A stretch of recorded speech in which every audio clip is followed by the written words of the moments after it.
Hello, everyone, and welcome. I'm excited to take you on a journey today with our presentation titled Exploring Kathmandu, a journey through Vikram Seth's travelogue. In this session, we'll explore the vibrant city of Kathmandu through the insightful eyes of Vikram Seth's travel writings. We'll look at the culture, the sights, and the stories that make this city so special. So let's get started and dive into this fascinating adventure together. Let's take a look at the contents of today's presentation. We have several key sections to cover. First, we'll start with the learning objectives, which will outline what you should be able to understand by the end of this session. Next, we'll explore about the author, giving you some background on who wrote the passage we're studying. Then, we'll dive into the details about the city of Kathmandu, understanding its significance and characteristics. Following that, we'll look at the background, providing context for the topics discussed. We'll also examine the Bodhnath Stupa, an important cultural and religious site, and review some additional words' meanings to clarify any new vocabulary. After that, we'll do a summary to reinforce what we've learned. Moving forward, there are activities like Notebook Exercise and Activity 1, which will help you practice what you've learned. We'll also explore themes related to the passage, helping you grasp the main messages. Finally, there are more activities, Activity 2, and some concluding sections, including the thank you note. Throughout the presentation, you'll see how these parts connect to give you a comprehensive understanding of the topic. Now, let's get started with the first section. All right, let's take a closer look at our learning objectives for today. First, we want to ensure you can read and comprehend the text effectively. This means understanding what you're reading and being able to interpret the meaning behind the words. Next, we aim for you to appreciate the culture and traditions of Nepal, which will help you gain a deeper respect and insight into its unique heritage. We also want you to be able to infer word meanings so you can figure out unfamiliar words based on context clues. Additionally, you'll practice writing about the cities you've visited, sharing your experiences and observations. Finally, we'll analyze the main themes of the story, helping you grasp the core messages and lessons it conveys. All these objectives are designed to help you connect more deeply with the material and enhance your overall understanding, tying into the broader theme of cultural exploration and language skills development. Let's take a moment to learn about the author behind the works we're discussing. Vikram Seth was born on June 20, 1952, in Kolkata, which is a city rich in cultural history. He's a versatile writer, known not just as a poet, but also as a novelist, travel writer, and biographer. His diverse interests really shine through in his writing. He pursued his studies at Oxford, where he studied philosophy, politics, and economics at Corpus Christi College. This educational background likely contributed to the depth and breadth of his literary work. Now, I want to highlight a particular passage called Kathmandu, which is an extract from his book, The Heaven Lake. This gives us a glimpse into his travel writing and his ability to capture the essence of different places. Connecting this to our overall theme, Vikram Seth's multifaceted career shows how literature can encompass many forms and subjects, enriching our understanding of the world around us. Kathmandu is the capital and the most populous city of Nepal, serving as the heart of the country. It's located in the Kathmandu Valley, which is a large, fertile valley nestled within the high plateaus of central Nepal, at about 1,400 meters, or roughly 4,600 feet above sea level. This city has long been the center of Nepal's rich history, vibrant art, diverse culture, and bustling economy.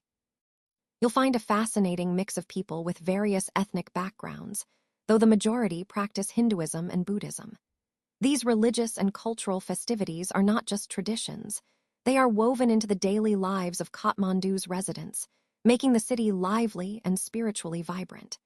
Tourism plays a vital role in Kathmandu's economy, as it's considered the gateway to the majestic Himalayas. The city is also home to several UNESCO World Heritage Sites, including Durbar Square, Swayambhunath, Buddhanath, and Pashupatinath, which attract visitors from around the world eager to experience its historical and spiritual significance. Let's take a closer look at the background of this extract. Kathmandu comes from Vikram Seth's travelogue called Heaven Lake, where he describes his extensive journey from China to India, passing through Tibet and Nepal.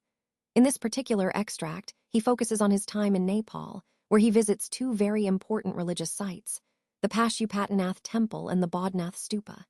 These are considered the most sacred shrines for Hindus and Buddhists, respectively. What's fascinating is how Seth captures not just the physical details of these places, but also the atmosphere, the mood inside the temples and their surroundings. He contrasts the busy, hectic activity in the Hindu temple with the peaceful, serene environment of the Buddhist stupa. This contrast helps us understand the different spiritual atmospheres and cultural contexts of these two religions, which ties back into the overall theme of exploring diverse spiritual traditions through Seth's journey. Now, let's turn our attention to the Bodhnath Stupa. This iconic structure is one of the most significant Buddhist monuments in Nepal and holds a special place in the spiritual landscape of Kathmandu. The stupa's massive dome symbolizes the universe, and its design embodies deep spiritual meaning. It's not just a beautiful architectural feat, but also a living place of worship and meditation for countless Buddhists. As you observe its intricate details and the eyes of Buddha painted on it, remember that it represents enlightenment, wisdom, and compassion. The Bodhnath Stupa connects closely to our overall theme of cultural and spiritual heritage, embodying centuries of tradition and devotion that continue to thrive today. In the story Kathmandu, the author describes two very different temples in Kathmandu. He points out that the atmosphere at Pashupatinath Temple is completely different from that at the stupa. At Pashupatinath, he finds it to be lively and bustling, full of noise and activity, which creates an atmosphere of clamor.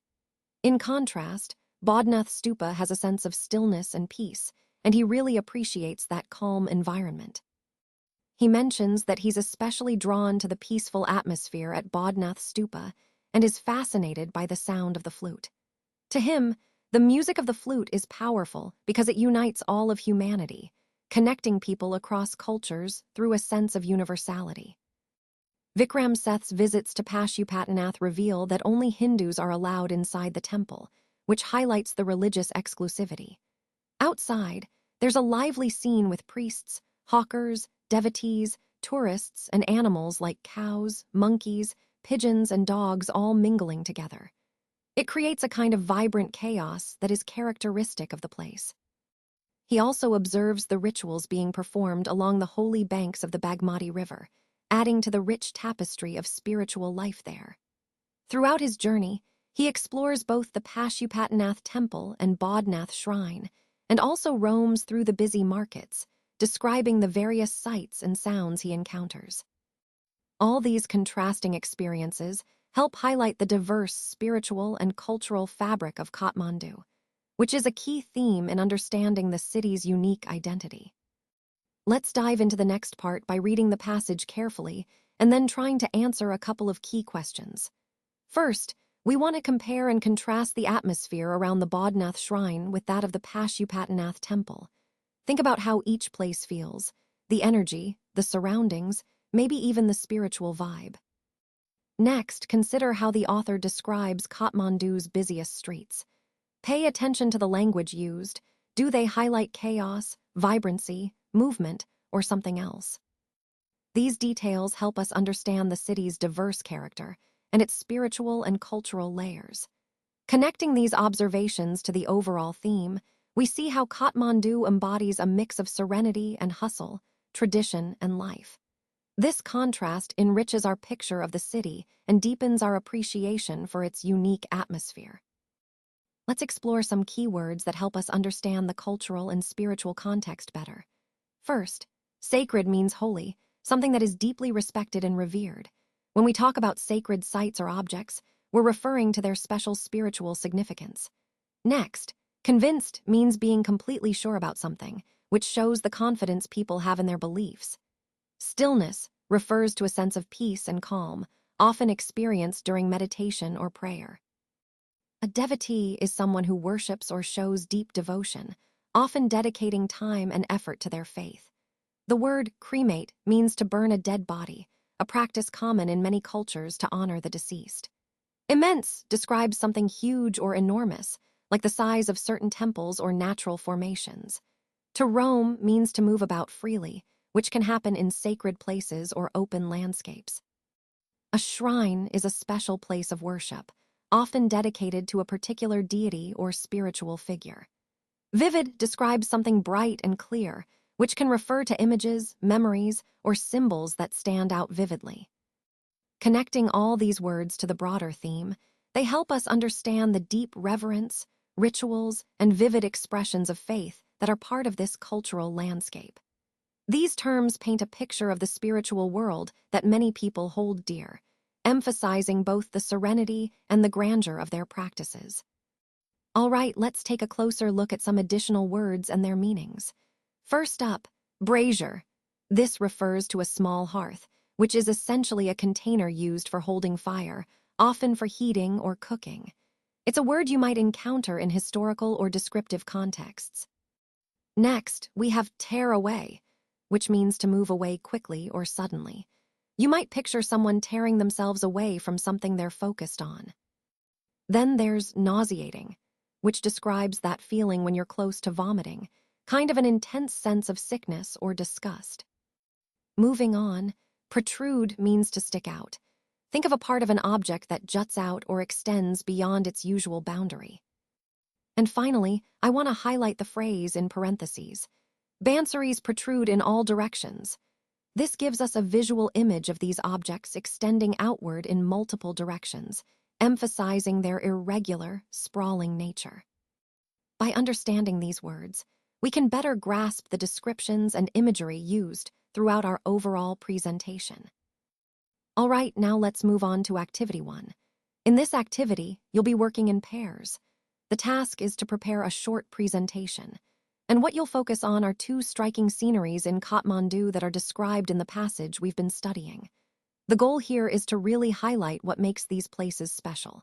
Think about the details that stand out, whether it's the landscape, the atmosphere, or the cultural significance. This activity helps us connect the descriptive language from the passage to your own understanding and presentation skills. It also emphasizes the beauty and uniqueness of Kathmandu's scenery, which ties into the overall theme of exploring the city's rich cultural and natural heritage. So, take this chance to practice sharing vivid descriptions and to deepen your appreciation of what makes Kathmandu such a remarkable place. Let's take a closer look at this extract from Vikram Seth's travelogue. Heaven Lake. The main theme here is the vivid glimpses of Kathmandu, especially focusing on two iconic landmarks, the Pashupatinath Temple, which is sacred to Hindus, and the Bodhnath Stupa, a revered site for Buddhists. What's interesting is how Seth uses his experiences in these two temples to highlight the different ways of worship and how these two cultures coexist peacefully within the same city. It's a beautiful reminder of the diversity and harmony that can exist side by side. Another important point Seth draws our attention to is the issue of pollution.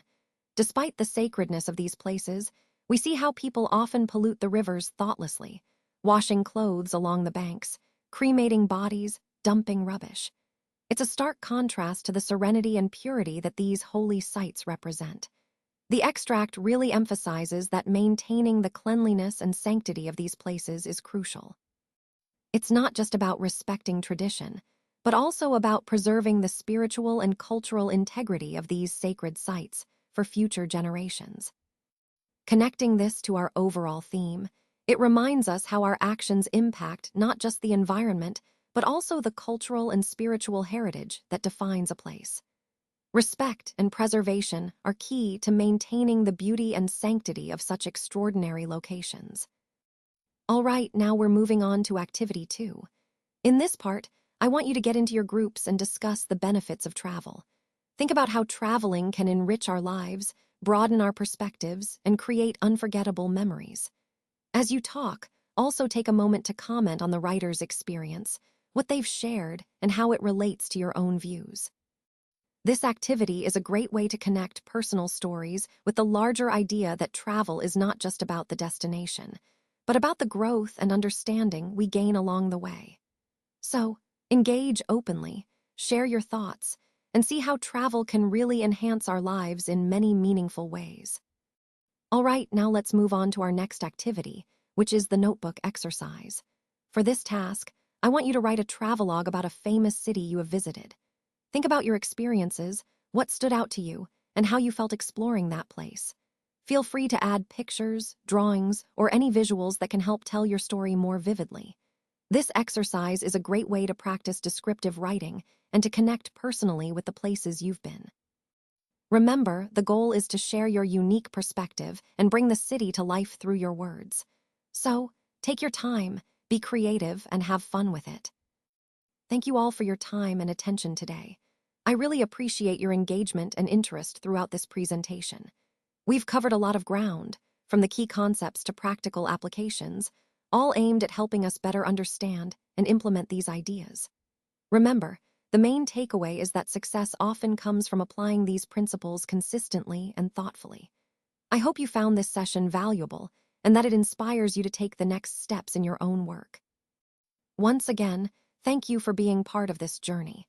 I look forward to seeing how you put these insights into action.